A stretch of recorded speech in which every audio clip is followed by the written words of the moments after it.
Hello guys, welcome back to my YouTube channel. So today we're going to talk about the Mercury. That is one planet in our solar system and it is the closest to the sun. Okay, we're going to talk about each planet in the next coming videos, like one video dedicated for one planet, other video dedicated for other planet. So today in this video we're going to talk about Mercury in detail. We'll be going from the scientific point of view to the historical point of view and to the future of this planet and how it is going to affect our life. Mercury is one of the most intense worlds that we know in the solar system. It orbits around the sun and it completes one revolution in 88 days, which is very surprising because it is because but it makes sense. Like, if sun is here and if Mercury is the closest to the sun, then that means it can easily finish its revolution in less number of days as compared to the earth. So it completed its one revolution in just 88 days. But the most surprising part is the sunrise on the Mercury. If you see it for today sunrise, you may gonna see the next sunrise after a year in the Mercury. Think about this think about this a Mercury is able to finish its one revolution in 88 days. But if you are watching a sunrise on the Mercury for today, you may not see the sunrise again for the next 1 year, which is very surprising because it is rotating. Then why we are not able to see the sunrise? The reason is it is in a locking position of what we call 3 to 2 body spin orbit resonance, where it is in a locking position with the sun. And since the sun gravity is too strong, it is always keeping Mercury to orbit in such a configuration. So that is why we this is why it is having such a strange behavior, right? So this is one of the most strangest behavior of Mercury.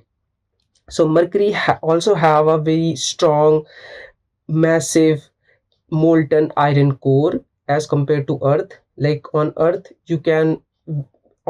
the reason why we are having such a sustainable atmosphere is because of the Earth core and the magnetism that gets generated because of that.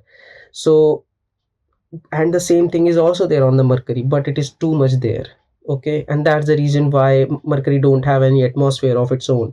So it is just the atoms scattered around on the whole Mercury, and 70% of Mercury is just occupied with this molten iron core. So that's how rough atmosphere of Mercury is. Okay, that is the other fact about the Mercury. I'm trying to take you from the very basic to the advanced, as advanced as I can. Okay, so this is about the atmosphere of the Mercury. Also, one very strange behavior. Think about this. If sun is here, which is the most hottest object in our solar system, and Mercury is the closest, right? That means this Mercury should be should not have any kind of hostile region. It should not have any region that can have any element that can support human life, right? Because everything should get just boiled up, because it is very closer, and atmosphere should be very rough. But the surprising part is what the data from the satellites and the data from the probes have suggested us is that there are certain regions where meteor crates have created where meteors have created some crates on the surface of the moon. So what it does is it has some layer of and some amount of water there, because it has crates there, and because the sunlight is not able to reach to that point, so that water is available there, and which makes sense, right?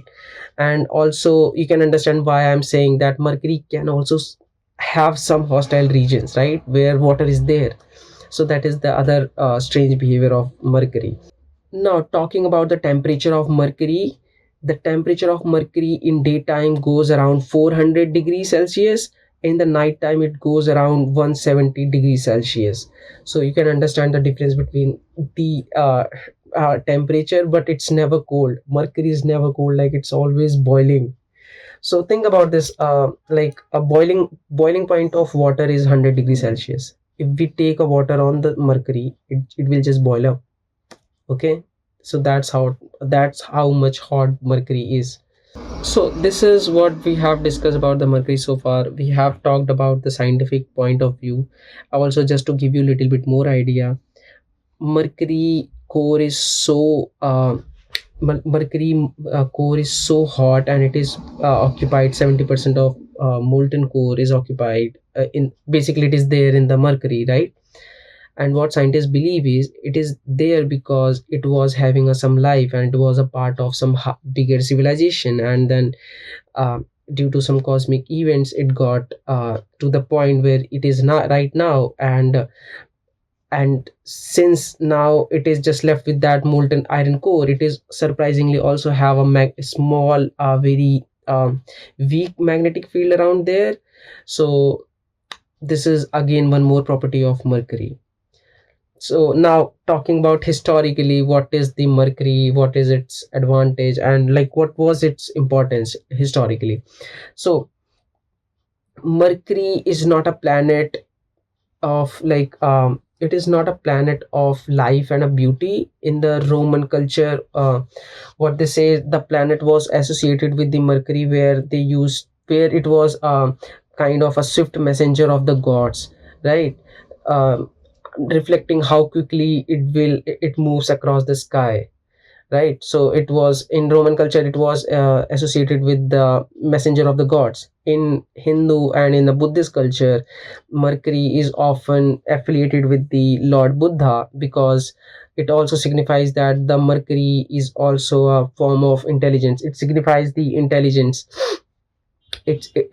So Mercury is signifies the intelligence, the intellect, the sharp mind, so analytical thinking. This is what in our Hindu culture or in our Buddhist culture they affiliate Mercury with the intelligence and with the Lord Buddha. So this is all about the Mercury in this video. In the coming video we will be talking everything in detail about the Venus, about the Jupiter, about the Earth, about the everything, right? I'm gonna cover everything about the solar system. Like I will try my best to talk about everything. There is a belt like Van Allen belt, and then there is a belt like Kepler's belt, and so many other things like Oort cloud and all that great things. We're gonna talk about it here, like CMBs, cosmic microwave rays. We're gonna talk about um, we're gonna talk about that Buckingham radiation. We're gonna talk about wormholes. We're gonna talk about all that great things. So if you're first time coming to this channel, please subscribe the channel. We're gonna talk about all that thing. I'm not a very professional video creator, so this is just a learning stage for me. I'm just trying to improve myself in every video. So if you feel like something is not right in this video, please be with me and give me a chance so that I can just improve, and I can have a great and the thing that I can promise to you is it is going to be super fun. So subscribe the channel. Bye bye.